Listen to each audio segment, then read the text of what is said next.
बेंगलुरु से मेरे सहयोगी टी राघवन हमारे साथ जुड़ गए हैं।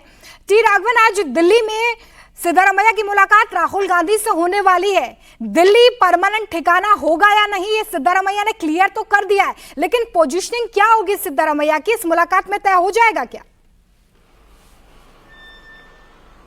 देखिए, इस प्रेस कॉन्फ्रेंस में उन्होंने बहुत साफ तरीके से ये कह दिया है कि वो राज्यसभा चुनाव में जो है वो नहीं जाएंगे। उनको सक्रिय राजनीति यहीं पर करनी है। जनता ने उन्हें 5 साल के लिए विधायक चुनकर भेजा है। वो अपने क्षेत्र के लिए और कर्नाटक में जो भी जन सेवा उनसे पॉसिबल हो पाएगी वो करेंगे। तो बहुत साफ तरीके से सिद्धरामैया ने ये कह दिया है कि वो राज्यसभा की कुर्सी नहीं लेंगे, वो नामांकन नहीं भरेंगे। हालांकि वो ये कहते हुए यहां से जा रहे हैं दिल्ली की वो राहुल गांधी को अपना धन्यवाद ज्ञापित करना चाहते हैं कि उन्हें इतना बड़ा मौका दिया गया। वो नेता प्रतिपक्ष रहे, 2 बार राज्य के मुख्यमंत्री रहे, डिप्टी सीएम रहे, तो इतना सारा जो कार्यभार उन्हें दिया गया है, इसलिए पार्टी हाईकमान को एक बार वो धन्यवाद देने जा रहे हैं। बस इतनी बात उन्होंने कही है। लेकिन एक बात उन्होंने साफ कर दी कि वो बेंगलोर में ही रहेंगे और यहां पर वो सक्रिय राजनीति में भी रहेंगे। हालांकि वो ये कह रहे हैं कि वो सांप्रदायिक ताकतों यानी बीजेपी से अपनी लड़ाई है वो आगे जारी रखेंगे। लेकिन अगर वो बेंगलुरु में रहते हैं तो इसमें कोई दो राय नहीं है कि पावर सेंटर्स हो जाएंगे। 2 जगह यहां पर जो है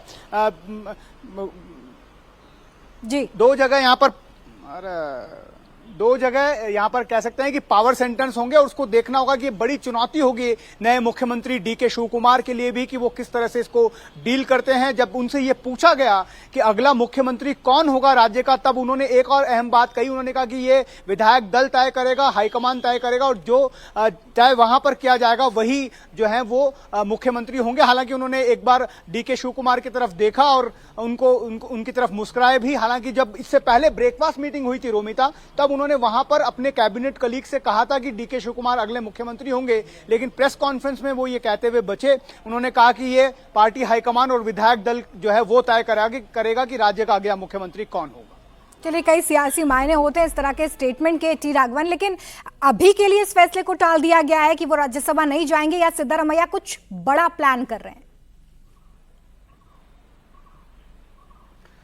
जी देखिए, इसमें 2 चीजें हैं। एक्चुअली ये कोशिश अभी भी मैं कह रहा हूं कि 8 तारीख को राज्यसभा के नॉमिनेशन की आखिरी तारीख है और मुझे लगता है कि 8 तारीख तक कांग्रेस का शीर्ष नेतृत्व लगातार सिद्धरामैया को मनाने की कोशिश करेगा कि वो किसी तरह राज्यसभा जाने के लिए राजी हो जाए। क्योंकि अगर वो दिल्ली जाएंगे तभी यहां पर बेंगलुरु में डीके शिव कुमार के नेतृत्व में पार्टी और सरकार जो है वो ठीक तरीके से चल पाएगी। हालांकि इसके साथ साथ मैं ये भी कहूंगा कि उनको सेटिस्फाइड रखने के लिए पार्टी ने उनको खुला ऑफर दिया है कि वो जो चाहेंगे, जैसा चाहेंगे वैसा नई सरकार में होगा। और उस फॉर्मूले के तहत जो एक बात सामने आई है खुलकर, वो ये है कि उनके बेटे को लेकर अगर वो चिंतित हैं कि उनके राजनीतिक भविष्य क्या होगा, जो फिलहाल एमएलसी हैं, एक बार एमएलए भी रहे हैं वरुणा कॉन्स्टिट्यूएंसी से, उनको यहां पर नए सरकार में डिप्टी सीएम बनाया जा सकता है। इसके अलावा चूंकि सिद्धरामैया अहिंदा कॉम्बिनेशन के एक बड़े लीडर हैं, चैंपियन माने जाते हैं, दलितों, पिछड़ों और अल्पसंख्यकों को साथ लेकर चलने के लिए उनका एक बड़ा वोट बैंक जो है कांग्रेस को उनकी वजह से मिला है। तो उसको कैसे बैलेंस करना है, सोशल बैलेंस कैसे करना है,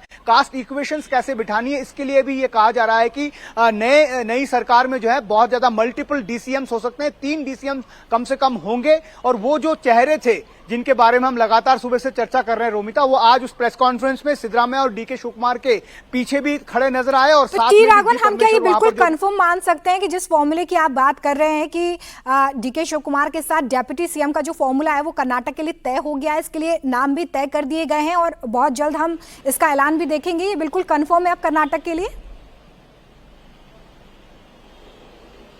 देखिए, कंफर्म आधिकारिक तौर पर तो नहीं किया गया है, लेकिन ऐसा करना ही होगा, तभी उस वोट बैंक को बचाने में पार्टी कामयाब रहेगी। 2 साल में अब यहां पर 28 में विधानसभा के चुनाव होने हैं और एक नए ओबीसी नेता को हटाकर, जिसकी बात लगातार राहुल गांधी देश भर में कर रहे हैं, उस नेता को हटाकर यहां पर जिन्हें अगड़ी जाति का माना जाता है, गौड़ा, हालांकि वो नेशनल गैजेट में वो भी ओबीसी की कैटेगरी में ही आते हैं, लेकिन कर्नाटक में उन्हें सवर्ण माना जाता है। और ऐसे एक समुदाय के नेता को चीफ मिनिस्टर अगर पार्टी बना रही है तो ये कास्ट कॉम्बिनेशन पर एक बड़ा असर पार्टी के लिए हो सकता है। इसी वजह से हम लगातार ये कह रहे हैं कि ये बैलेंस करना जरूरी होगा। रणदीप सिंह सुरजेवाला जो यहां पर बेंगलुरु में कैंप किए हुए हैं, लगातार वो इस कोशिशों में लगे हैं कि अगला जो फॉर्मेट है वो सरकार का क्या होगा।